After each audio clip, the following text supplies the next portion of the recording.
Welcome, everyone. We are going to talk to you today about some market commentary that we're seeing. I am joined by Chris, our CEO of Sprout, who is located in Panama at our Center of Excellence. Thanks so much for joining me today, Chris.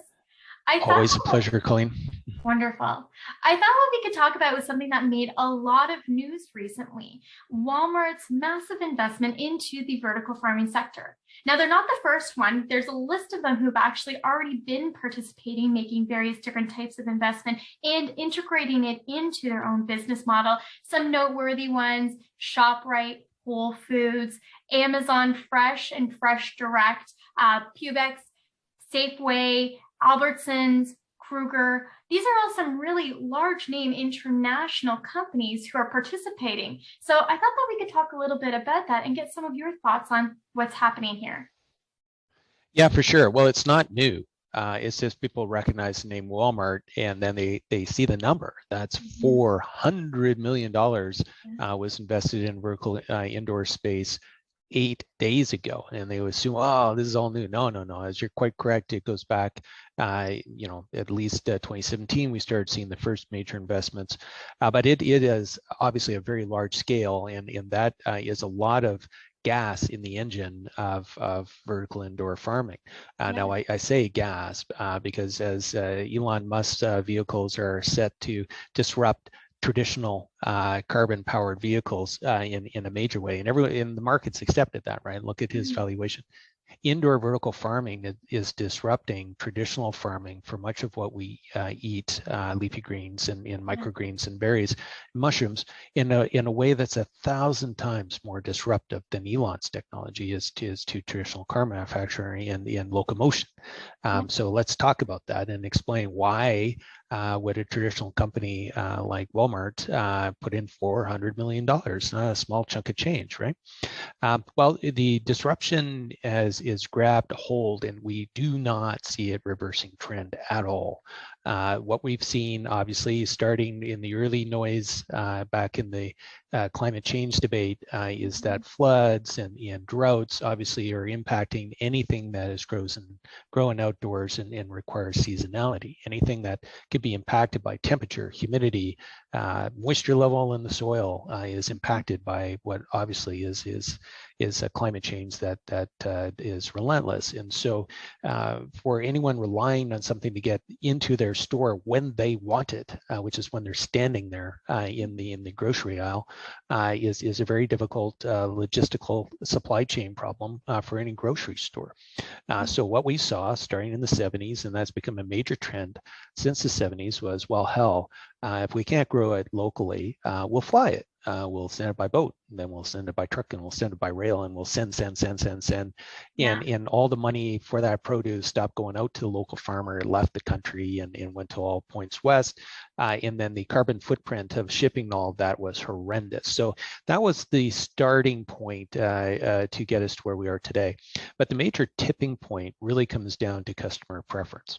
At the end of the day, the majority of us are living in the cities, and as we saw, the majority of cities are having to import no less than 80% of their food to feed its population in the city, which is not sustainable. And so the trend for ESG, which is environmental and social and good governance, obviously has kept a keen eye on this. Go, well, that's crazy.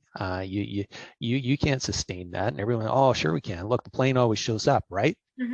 Well, planes stopped showing up in 2020, didn't they? It happens. And with the broken supply chains fracturing globally, and even with the planes flying now, with the boats boating now, we're still not getting our stuff on time.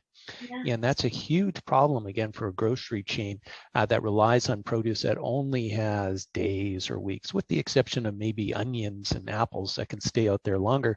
Most of the leafy greens, microgreens, and berries are limited to 2, 3, 5, 7 days tops. And if half that time is spent getting it from harvest into the grocery store, by the time you get it, you and I get it, well, it's not lasting. right? And I, by personal experience, and maybe anyone listening would second me on this, but what we're buying here in Panama, and look out my window, beautiful, sunny, Mm-hmm. no drought here, no rain here for a little bit, but it's still growable. It's just not conducive to growing most of what we eat for microgreens and herbs, and there are no berries here. The climate isn't conducive to it, so it all has to be brought in. By the time I get it home, I'm shopping for it the day, maybe 2 or 3, maybe at best. I can't keep it in the fridge for a week. It's rotten. Yeah. So with that said, grocery stores said enough's enough. If you think of a grocery store, do the math, at least 20% of its floor space may be allocated to groceries that are leafy green, microgreen, berries, mushrooms, and the like. And if that's getting tossed out on a regular basis now, they're not making any money. It's just a huge expense to them. But they didn't have any alternative until now. Now, not only can they shorten the supply chain of brokers and intermediate brokers from the farm in Chile or Argentina to get the produce into a remote location in northern Ontario, for example, now they could effectively cultivate it right in their city from a third party, or take the technology, put it right in the store. It doesn't take up any more space than the storage aisle back in their store. So with that said, being able to cultivate it right on the spot means that that shelf life is now as long as it possibly can be. And so for a store owner having that technology, the 2 thumbs up. So then it comes down to cost. Can I produce it at equal to or lower cost than I would if I'm importing it even from California? And the answer is generally yes. Again, it's equipment that has to be purchased, but if spread out over time, then definitely for the frequency being faster in the habitats, for example, that we use for conducting a crop than it would take to go outdoors in the field, being able to make more of these with a higher yield, you're making more revenue for the same cost of products. So yes, it is economic, but there's more benefits. So let's say that they get it, it stays fresher. Now, what else do we have going for it? No pesticides, no herbicides, no um, um, bugs or other pests that have found their way onto the product, no biologicals, including mold and mildew, and more importantly, no listeria, no Campylobacter, no E. coli, E. coli 0157, no salmonella. Now, as CEO of Benchmark Labs, we were on the Canadian Broadcasting Corporation, the CBC, and the National Television and Radio for years, being asked to, why does this keep happening in Canada? Why do we get sick from eating the leafy greens out of the fridge more than we get from eating meat? Well, the Canadian Food Inspection Agency inspects meat and wasn't inspecting leafy greens. And the leafy greens were being irrigated with irrigation water, certainly in my home province of Alberta, that had cattle manure in it that contained E. coli 0157. And sadly, that's a pathogen that doesn't make you stronger. When you survive, it actually leaves you with renal kidney failure for life. So not a good pathogen to have in your food. Is that unique to Canada? No. Canada has banned lettuce from a few producers in California. They're on their second year of ban now because they can't produce it without growing it in water that has a pathogen that typically comes from poop. Growing in poop. Yes. So imagine a grocery store being able to show you, Colleen, and show members of your family, here it is. This is it growing right here. And it is pure. It is growing in an environment that doesn't have anything swarming on it. It's not that we're taking water from a who knows where source to irrigate it. It's pure DI water. It has nutrients that are pure and are mixed. And we're using a fraction of those nutrients, including nitrates, which is another greenhouse gas producer. Having grown on the farm, you've been on the farm, you know, our families would out broadcast spread fertilizer at every spring right after the snow melts, or sometimes we used to put it out on the snow thinking, you know, as the snow recedes, we're actually doing better. No. All that ran off into the streams and into the rivers and into our lakes and ponds and sloughs. And then by August, they're so full of algae growing on the nitrates that we polluted that water source with, we couldn't even swim in them. We eliminate all that. That's gone. And the amount of nutrients that we use in terms, again, of a greenhouse gas perspective is minuscule, to say the least. But at least you know that you're going to get a pure product delivered directly to your table without having to wash or rinse it and eat it. Yeah. Now, we can't say that of anything else that we're grabbing out of the store, sadly, because we don't know where it came from. We're trusting that it's been inspected, but as the FDA went heavy in the United States trying to even barcode bananas to understand what to happen in the case of international recall, it's impractical. You just can't do it. The product transfers too many hands, whereas here, one hand, it's the store, or it's a third party within 10 kilometers of the store that's providing the store. You can go and visit them. I know we'll be talking about a discovery center that's being set up in Canada for indoor cultivation of a traditional farmer who is sick and tired of seasonality, that survived a major drought in British Columbia, survived a major flood out in British Columbia, and said, enough. The farm is dedicated to farming, but we can't continue to battle Mother Nature. And in this case, we're going to grow a superior product and advance other lines of product that we could be offering to our existing stores. And I think they're offering to over 100 of them right now. A product that can go straight to the store, straight to the person, and handle all those problems that we've talked about. So we're super excited, to be honest, to be at the right place at the right time with our technology. But I'm not surprised. We knew that was coming. The tipping point obviously has gone over when you see the most conservative of the large grocery and or what we'll call large box houses like Walmart go flip at that amount. It wasn't like a pilot. It's not like we're going to put in like 5 million or 10 million. It's like we're all in.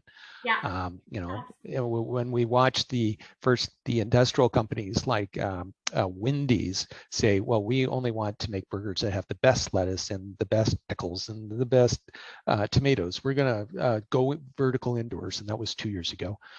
They never stopped. That was a really good move. And then we saw those that were providing food for airlines or airplanes. kind of silly to think that for a while they were bringing food into the location to pack on a plane, fly it in on a plane, to pack it up, to put it on the plane, to feed people, to fly back out again. Now they can grow it all locally and make sure it's good and fresh and it's safe and it's not going to make people sick on airplanes when they're worried about everything else due to COVID. So I think that was a good strategy, but that was very industrial. Now we saw it flip to retail. And, I guess my last comments is when that happened, that's where the real disruption is going to start to show. So, we watch some grocery stores be smart about it. Okay, here it is growing right here. You want to see it? How about you come in with your family on Saturday and help us harvest it? Yeah. Wow. All right. That is, the farm is back in the city, right? The farm's right in my backyard. And then that's an absolute revolution, if you ask me that. The other side, of course, is for the first time ever, the grocery store can say, "Hey, Colleen, what is your food? What does your family like to eat?" Yeah, cultural preferences. So, cultural preferences, seasonal preferences. I am so tired with walking into a store and I can only buy what they're showing me, which oddly enough is probably what came in mass and is now across every other store I'm going to visit for the next hour and drive around and find what I can't find. Whereas here, what if for my brand loyalty, they ask me, you like to eat healthy, you like your salads, you like spinach, yep. Do you like parsley? Yep. Do you like rainbow chard? Yep. How about we grow that and put it in a salad for you? Great. Will you deliver it to me? Yeah. Great. Sign me up. Right. And that for me is more of a disruption than Elon Musk's cars that run on batteries, with all due respect. This is changing the way we interface with our stores. It's changing the way stores can ensure that we get a good, repeatable, economic, practical, scalable, safe, and secure product in our hands any time of the day, literally week over week, month over month, season over season. And I don't care if the borders close. I don't care if the planes stop flying. I know I'm still going to get my food when I need it. And that food security issue is number one in most of the countries. And after they identified that as a risk, they looked at how much it had been costing them since the 1970s, and they went time out, time out. We're not sending that money out offshore anymore. That money has to stay in the local economy, has to put people to work. Good paying high-tech jobs have to come with that, of course. And more importantly, Drink rich recalls, food. not a problem. Recalls are 10 kilometers away and we can go figure out what happened there. Yeah, Those absolutely. are my comments. Those are my comments. Well, I love it. And that's really great commentary on it. So for all of our investors who may have been following their social medias lately, you've seen that we have been highlighting a third-party research report. If you haven't already gotten your hands onto a copy of it, please do reach out to me at my email, which is included below, and I'll be happy to supply you with a copy of that report. Thank you so much for joining me today, Chris. I love hearing about the direction that Sprout's going and how we are helping to disrupt vertical farming in the future. So I look forward Every to day in every way, Colleen, every day in every way. Absolutely. Absolutely. Well, I look forward to seeing right. you again next week with our next week's market commentary. Thanks so much and take care.